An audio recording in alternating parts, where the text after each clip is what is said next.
우리 함께 오늘 하나님의 말씀을 보도록 하겠습니다. 오늘 주신 말씀은 누가복음 2장 10절에서 14절까지의 말씀입니다. 누가복음 2장 10절에서 14절까지의 말씀입니다.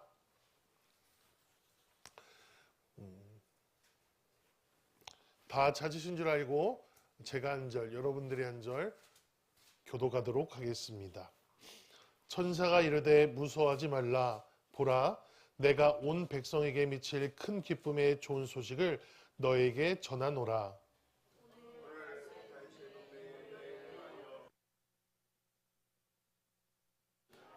너희가 가서 강보에 쌓여 구유에 누워있는 아기를 보라.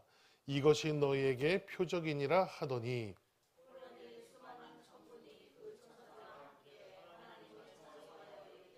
합독하시겠습니다. 지극히 높은 곳에서는 하나님께 영광이요 땅에서는 하나님이 기뻐하신 사람들 중에 평화로다 하니라. 아멘. 오늘도 우리를 불러주시고 우리 예수님의 탄생하심을 기뻐하실 수 있도록 인도하신 그 하나님께 우리 영광의 박수 올려드리겠습니다. 감사합니다. 오늘은 하나님은 왜 우리에게 오셨을까? 예수님은 왜 우리에게 오셨을까라는 제목으로 함께 성탄 예배를 드리려고 합니다. 그런데 성탄을 너무 잘 안다고 우리는 착각을 종종 하고 있습니다. 얼마나 잘 아시나요? 성탄에 대해서? 예수님께서 이 땅에 오셨대. 예수님께서 우리의 죄를 위해서 십자가에 못 박혀 죽으시기 위해서 이 땅에 오셨대 라고까지는 많은 그 세상에 믿지 않는 사람들도 거기까지는 아마 알 것 같아요. 요즘 사람들은 참 많은 것을 알면서 살아갑니다. 정보가 넘쳐나는 시대, 또한 뉴스는 하루에도 수십 번씩 바꿔가며 세상 돌아가는 소식을 스마트폰 하나로 실시간으로 확인하는 그런 시대를 우리는 살아가고 있습니다. 그러나 이상하게도 알아야 할 가장 중요한 이야기는 점점 가볍게 흘려지는 그런 시대를 살아가고 있다는 사실이죠. 근데 성탄절도 마찬가지입니다. 12월이 되면 거리에 불이 켜지고 캐럴송이 울려 퍼지고 사람들은 메리 크리스마스라고 인사를 합니다. 하지만 정작 묻지 않는 것이 있습니다. 그것이 무엇이냐면 왜 하나님은 이 방식으로 이 땅에 오셨는가? 성탄은 지금 우리의 삶과 무슨 상관이 있는가라는 그런 질문들은 이제는 전혀 찾아볼 수 없는 그런 시대가 되어버렸다는 말씀입니다. 사랑하는 성도 여러분, 오늘 성탄 예배에 나오신 여러분들은 단지 한 해 그 절기를 지키기 위해 오신 것이 아니다라는 사실을 꼭 기억할 수 있기를 바랍니다. 오늘 우리는 이 시대를 살아가는 신앙인으로서 반드시 들어야 할 하나님의 말씀을 듣기 위해서 이 자리에 모였습니다. 지금 우리가 사는 시대는 강한 사람이 이기는 시대처럼 보이는 그런 시대를 살아가고 있습니다. 더 많이 가진 사람, 그리고 더 빨리 위로 올라가는 사람, 더 드러나는 사람이 성공한 사람처럼 여겨지는 그런 시대를 저희는 살아가고 있죠. 그래서 사람들은 지치고 뒤질까봐 두려워서 자신이 충분하지 않다라고 느끼며 그렇게 살아가고 있습니다. 이런 시대 한복판에서 성탄절은 우리에게 전혀 다른 이야기를, 메시지를 들려주고 있는 것이죠. 하나님은 가장 낮은 자리로 오셨습니다. 이 말은 단순한 종교적 그런 수사가 아니라 이것은 오늘의 우리의 가치관을 정면으로 뒤흔드는 하나님의 선언과 같은 말씀입니다. 성탄은 조금 더 강해져라 라고 이야기를 하는 것이 아니라 내가 너를 조금 더 내리겠다. 조금 더 낮아지겠다라고 하는 것이 바로 하나님께서 우리에게 이야기하시는 바인 것입니다. 그래서 성탄은 위로이기 이전에 도전이고 따뜻함 이전에 질문이며 기쁨이기 이전에 우리에게 결단을 요구하고 있는 것입니다. 우리는 너무 오랜 동안 성탄을 아름다운 이야기로만 알고 있었습니다. 그러나 성탄은 아름답기만 한 그런 말씀이 아니고요. 전능하신 하나님이 아기의 모습으로 오셨다는 사실은 여러분들 감동이긴 하지만 그 이전에 충격이며 은혜이기 이전에 이해하기 어려운 사건 중에 하나일 것입니다. 그렇다면 우리는 질문을 해야 될 것입니다. 왜 하나님은 능력으로 세상을 바꾸지 않으셨는가? 왜 말씀 한마디로 죄를 심판하지 않으셨는가? 왜 굳이 인간의 연약함 속으로 들어오셨는가? 오늘 성탄절 말씀은 이 질문에 대한 하나님의 해답을 듣는 시간이 될 것입니다. 오늘 우리 예수님이 태어나셨던 사실을 넘어서 그분이 왜 그렇게 오셨는지라고 그 성탄이 오늘 나의 삶을 어떻게 바꾸는지 우리가 함께 깊이 알아보려고 합니다. 성탄은 천년 전 베들레헴에서 끝난 사건이 아니라 오늘 이 예배 자리에서 우리의 마음의 문을 두드리시는 현재 진행형의 하나님께서 주신 은혜이다라고 표현할 수 있는 것이죠. 그러므로 오늘 이 말씀은 기억을 위한 말씀이 아니라 삶의 방향을 다시 잡기 위한 말씀, 그 말씀을 우리 함께 깊이 묵상하며 나눠보도록 할 것입니다. 첫 번째는 하나님은 왜 가장 낮은 자리로 오셨는가입니다. 하나님은 왜 예수님은 왜 하필이면 마구간에서 태어나셨을까요? 누가복음 2장 7절 말씀에 분명하게 말씀하고 있습니다. 함께 읽어보겠습니다. 첫 아들을 낳아 강보로 싸서 구유에 누웠으니 이는 여관에 있는 곳이 없음이로라. 아멘. 여기서 우리는 어쩔 수 없어서 그렇게 되었다라고 생각하기 쉽습니다. 상황이 그렇게밖에 되지 않았기 때문에. 그러나 성경 전체를 놓고 보면 이것은 우연이 아니라 의도적인 선택이었다라는 사실입니다. 하나님은 언제나 사람들이 외면하는 자리에서 일을 하시기 시작하셨습니다. 모세는 왕궁이 아니라 광야에서 부르셨고 다윗을 형들 가운데서가 아니라 양치는 자리에서 선택하셨고 엘리야를 화려한 성전이 아니라 그리 시냇가에서 하나님께서 그를 보내셨다라고 말씀하고 있습니다. 그리고 마침내 구원의 시작을 가장 냄새나는 가장 가난하고 가장 낮은 자리에서 시작하시게 되었습니다. 왜 그럴까요? 고린도전서 1장 27절 말씀에 보니까 이렇게 말씀하고 있습니다. 읽겠습니다. 그러나 하나님께서 세상에 미련한 것들을 택하사 지혜 있는 자들을 부끄럽게 하려 하시고 세상에 약한 것들을 택하사 강한 것들을 부끄럽게 하려 하시며. 여러분, 성탄은 이렇게 선언합니다. 하나님은 약한 자리에서도 충분히 일하실 수 있다라고 선포하시는 겁니다. 아무리 강해도 하나님 앞에서는 아무것도 안 되는 겁니다. 여러분들 13세기 이탈리아에 살았던 여러분들 아시시 프란치스코라는 사람이 있었습니다. 이 아시시 프란치스코는 성탄절이 다가올 때마다 깊은 고민에 빠져들곤 했다고 합니다. 사람들이 성탄을 너무 쉽게 지나치는 것은 아닐까? 그리고 하나님이 아기로 오셨다는 것이 얼마나 큰 사건인지 사람들이 너무나 가볍게 여기는 것은 아닐까라는 그런 생각들을 매 성탄 때마다 하게 되었다고 합니다.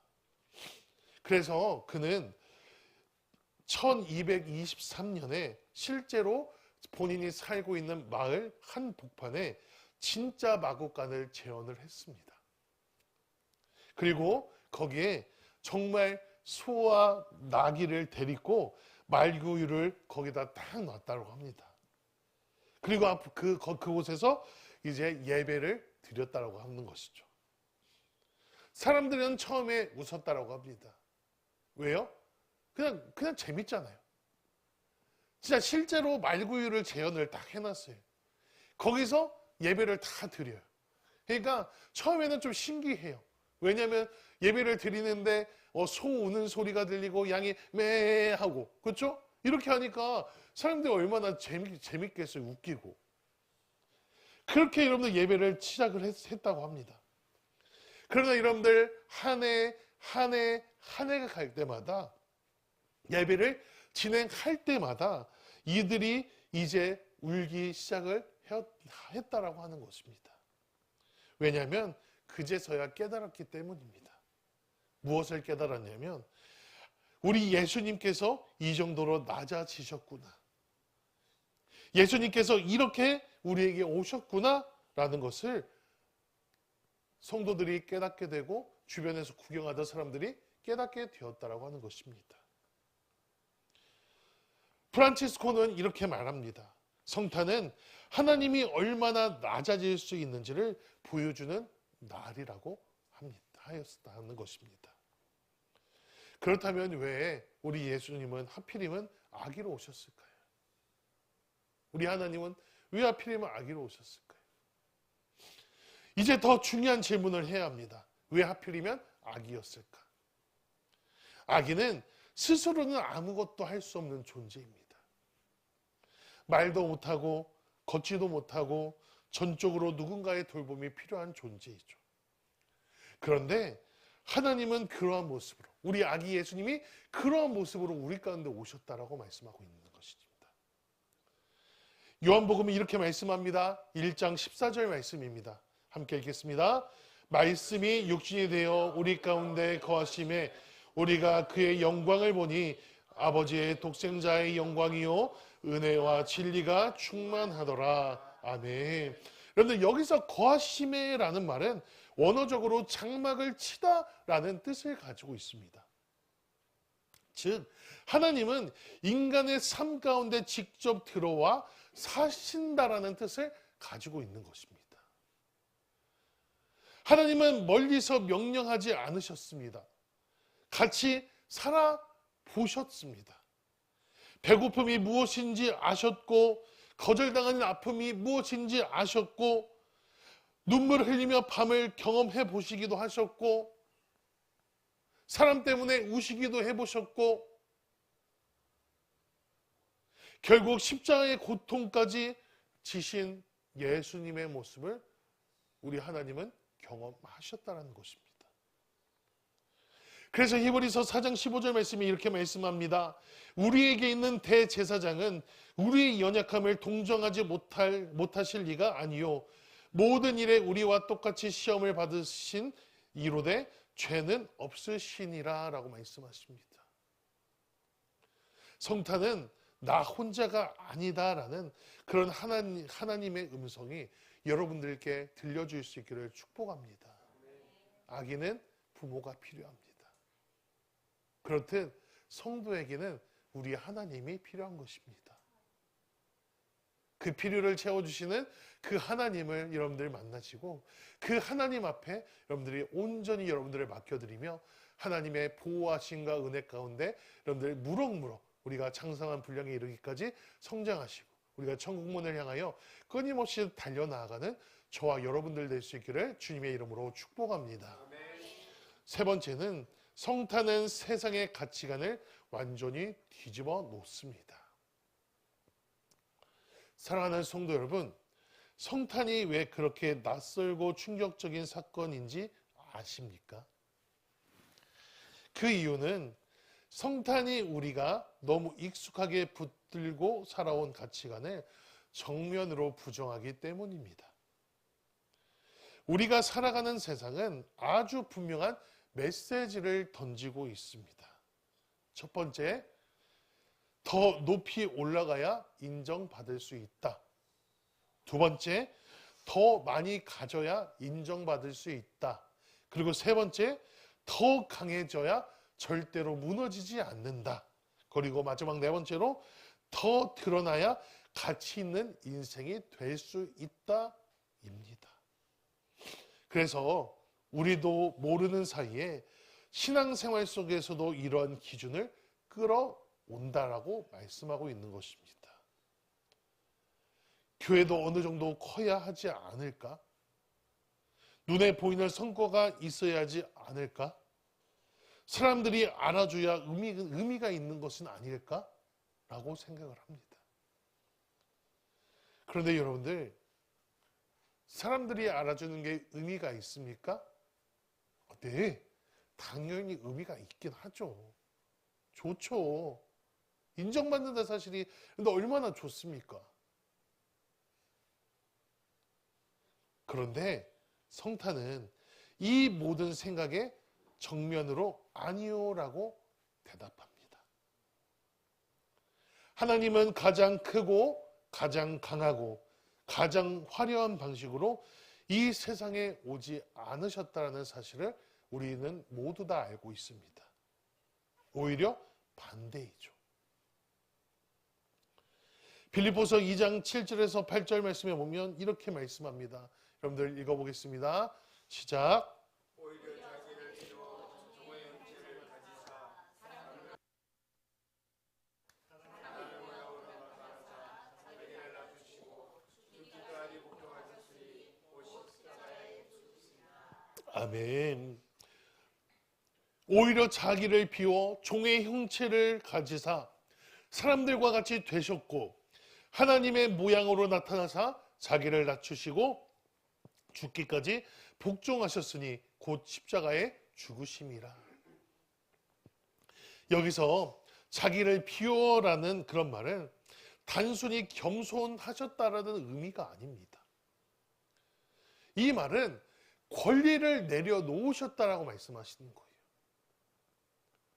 여러분들, 저희가 어제도 수요예배 때도 여러분들 말씀드렸지만 여러분들 왕의 자녀가 뭐예요? 왕의 자녀가 왕자죠. 그리고 공주죠. 그럼 여러분들 왕자와 공주된 권리가 있습니다. 그 안에 통치권이 있단 말이에요. 아버지가 왕이에요. 한나라를 다스리는 왕입니다. 그러면 그 왕에게 주어진 권세가 바로 본인들의 자녀들에게도 똑같이 주어지게 된다는 사실입니다. 그런데 우리 예수님의 아버지는 누구예요? 하나님이시죠. 하나님은 어떤 분이십니까? 어떤 수식어를 붙여서도 모자란 분이 우리 하나님이세요. 만왕의 왕, 전지전능하신 분, 사랑이 많으시고 존귀하시고 만군의 여호와 하나님. 여러분들 성경 말씀에 보면요, 우리 하나님에 대한 표현이요, 얼마나 다양하고 얼마나 높이는지 여러분들 성경 말씀 보면 우리 하나님에 대해서 다 찾아볼 수 있습니다. 그런 하나님의 자녀인 예수 그리스도께서 그 하나님의 아들이신 그 예수님께서 이 땅에 오심으로 인해서 모든 권리를 싹 다 포기하시고 내려놓으셨다라는 거예요. 누릴 수 있었던 영광을 스스로 포기하셨다라고 말씀하고 있는 것입니다. 사랑하는 성도 여러분, 하나님은 내려오실 필요가 없으신 분이십니다. 우리 예수님 또한 이 땅에 내려오실 필요가 없습니다. 왜요? 우리의 머리털 하나하나까지도 세시는 분이 우리 하나님이라고 성경 말씀에 표현을 하고 있죠. 하늘에 계시면서도 사람의 머리털이 몇 개인지까지도 세시는 분이 우리 하나님이시라고 표현을 하고 있어요. 근데 그 하나님이 왜 아들 예수님을 이 땅에 보내시면서까지 우리를 사랑하십니까? 그것은 바로 사랑은 항상 아래로 흐르기 때문입니다. 물이요, 흐를 때 물이 여러분들 역행하는 거 보셨습니까? 사람들은 일부러 펌프 같은 걸 통해서 역행을 시키죠. 하지만 자연의 섭리는요, 사랑은 위에서 밑으로 흐르는 겁니다.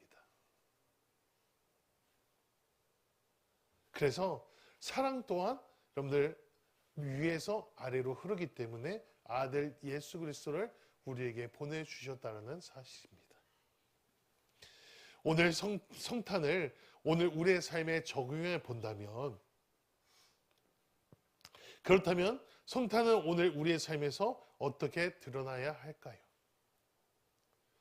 성탄은 우리에게 이렇게 묻습니다. 항상 인정받으려 애쓰며 살고 있지는 않는가? 늘 비교 속에서 스스로를 평가하며 지치고 있지는 않는가? 또한 다른 사람 위에 서려고만 애쓰고 있지는 않는가?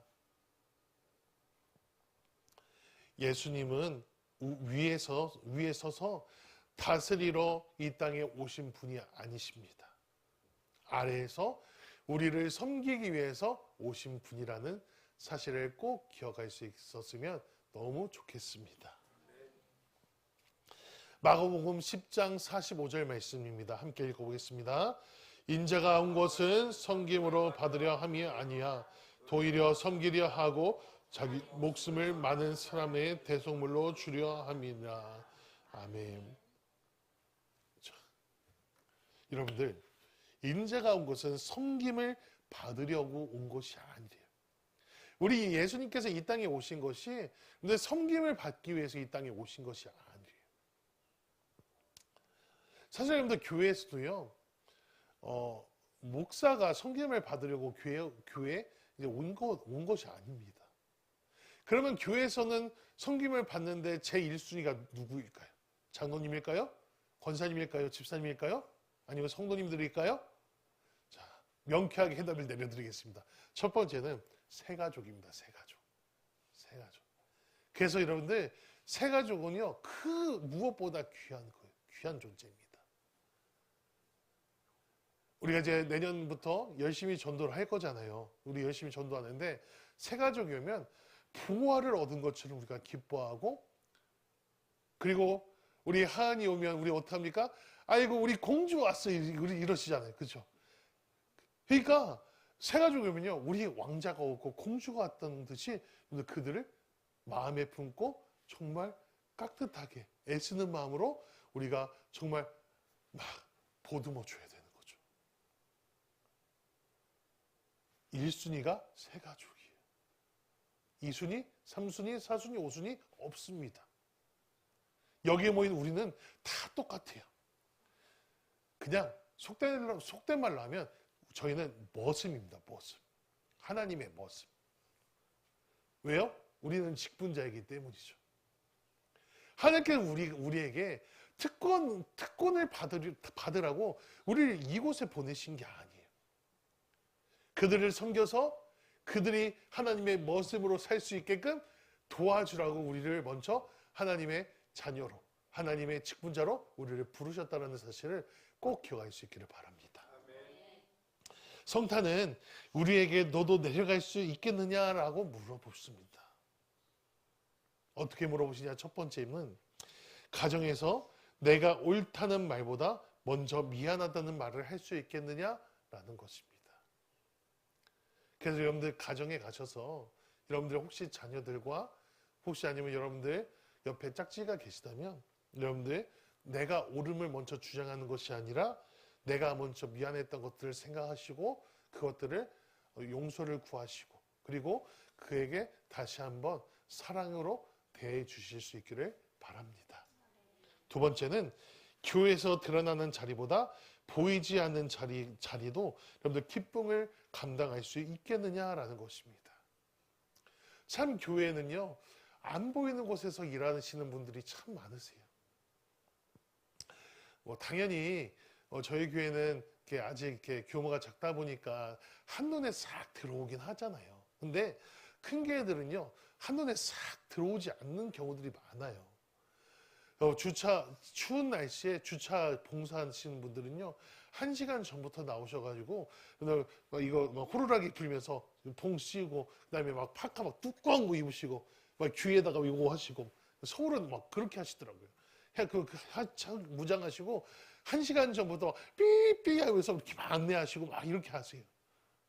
이런 분들 봉사한다고 누가 알아줍니까? 안 알아줘요. 또 식당에서 엄청 큰 교회들은 식당에서 봉사하시는 분들은 어때요? 예배도 TV로 봉사하는 음식하면서 여러분들 식당에 TV가 다 있더라고요. 음식하면서 TV로 다 예배를 드리시면서 여러분들 음식을 하세요. 대단하시죠? 어떻게 칼질을 하시는데 그 예배를 드리면서 칼질을 하실 거예요. 그러면서도 여러분들 칼질하는데 손이 안 베는 게 착함 하나님의 은혜 아닙니까? 큰 교회는요, 방송실도요, 뭐, 저기 막 꼭대기 구석탱이 막 이렇게 있어요. 근데 방송실이요, 사실은 예배 드리기 제일 어려워요. 저도 방송실 많이 있어 봤지만, 참 방송실은요, 예배 드리기가 너무 힘든 곳입니다. 그렇죠. 큰 교회들은 또, 여러분들 그 예배 시간에 골방에서 기도하시는 권사님들 엄청 많습니다. 그 담임 목사님이 그 단 한 번의 설교를 위해서. 그분들 예배 안 들어와요. 그분들은 일부 예배 드리고 이제 대예배 때 그냥 그 골방에서 계속 예배를 기도하는 거예요. 그런 분들도 있는 거예요. 그러니까 여러분들 우리가 교회에서 드러나지 않는 자리라고 해서 여러분들 소중하지 않는 게 아니에요. 교회에서 모든 자리가 순종하는 그 모든 자리가 다 소중하고 여러분들 그 자리에서 기쁨을 감당할 수 있어야 된다라고 말씀하고 있는 것입니다. 또한 삶의 현장에서 나를 높이기보다 다른 일을 살리는 선택을 할 수 있는가? 사실 세상에선 돋보여야 살아남는 게 맞습니다. 하지만 그럼에도 불구하고 내가 그들과 함께 동역하며 세상을 살아갈 수 있는가라는 그런 질문입니다. 성탄은 감상이 아니라 삶의 방향을 바꾸라는 하나님의 부르심임을 기억할 수 있기를 바랍니다. 다섯 번째는 성탄은 영접으로 완성됩니다. 여러분 성탄절은요 영접으로 완성되는 거예요. 요한복음 1장 12절 말씀에 이렇게 말씀합니다. 제가 엄청 좋아하는 말씀이에요. 자, 함께 읽어보겠습니다. 영접하는 자, 곧 그 이름을 믿는 자들에게는 하나님의 자녀가 되는 권세를 주셨으니 여러분들 이렇게 말씀하고 있죠. 영접하는 자, 그리고 영접한다라는 말은 단순히 믿는다라는 그런 표현으로 여러분들 쓰기에는 너무 아까운 표현이에요. 여러분들 영접한다는 뜻은 삶의 주도권을 완전히 나에서 우리 주님으로 이양한다는 뜻을 가지고 있어요. 그러니까 이제 내 삶의 주인은 내가 아니에요. 내 삶의 주인은 하나님이에요. 우리 예수님이에요. 우리 예수님과 우리 하나님이 나의 삶의 주인이시고 예전에는 내가 운전을 하고 직접 다녔다면 이제는 우리 하나님께서 운전대를 붙잡아 주신다고 말씀하고 있는 것입니다. 여러분들 내 뜻대로 내 마음대로 운전하면 어떻게 됩니까? 신호 안 지키면 어떻게 돼요? 사고 나는 거죠. 여러분들 110 고속도로에서 160, 170, 200 밟으면 어떻게 됩니까? 가다가 스스로 순간 놓치면 그냥 바로 차가 전복돼요. 근데 우리 하나님께서 우리의 주인 되어주시면 나의 모든 것들을 다 내려놓게 해주신다는 거예요. 나의 생각들, 나의 체질, 습관, 그 나의 성격까지도 하나님께서 다 내려놓게 하신다라고 말씀하고 있는 것입니다. 마음의 중심의 자리를 내어드리는 것, 예수님께서 머무실 공간을 마련해 드리는 것, 구유는 초라했지만 예수님을 모시기에 충분했던 자리가 바로 마구간이었다는 것입니다. 우리의 마음도 그렇습니다. 정리되지 않아도 완벽하지 않아도 주님을 모시기에 충분한 그런 마음들이 될 수 있기를 축복합니다. 성탄은 이렇게 묻습니다. 내가 내 삶에 들어갈 자리가 있느냐? 내게 내 삶에 들어갈 자리가 있느냐? 여러분들 어떻게 대답하시겠습니까? 아니요, 하나님. 아직 준비 안 됐어요. 조금만 기다려 주실래요? 조금만 기다리다 우리가 천국 갈지 지옥 갈지 어떻게 합니까?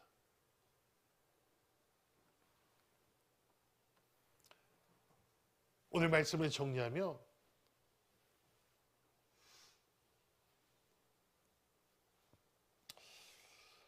우리 예수님은 오늘도 우리를 부르고 계신다라는 사실을 마음속으로 끊임없이 되뇌일 수 있기를 바랍니다. 사랑하는 부산중앙교회 성도 여러분, 성탄은 2000년 전 이야기로 끝나지 않습니다.